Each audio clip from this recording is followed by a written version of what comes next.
Okay, so basically, I have the my this Google sheet, right, my Google sheet over here, and I have placed in some data, very simple data, right? So price, tax, and total, right? And of course, whichever that I select, you will see the coordinate over here, right? I'm going to click this little arrow box down, and you will see that basically uh, this is a feature that allow you to manage the cell name or a range of cell.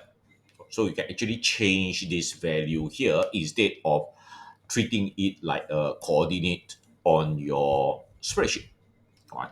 So, well, I have a 0.07 here, and of course it's D3, but I can call this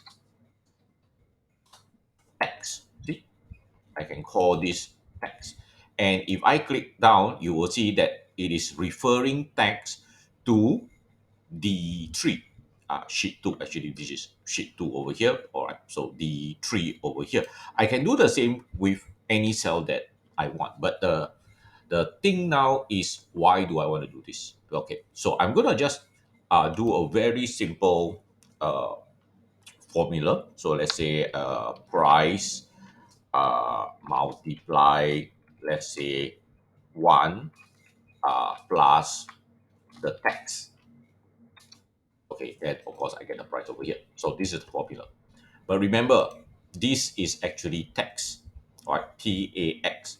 So instead of calling it D3, remember, instead of calling it D3, I can actually call this tax, TAX.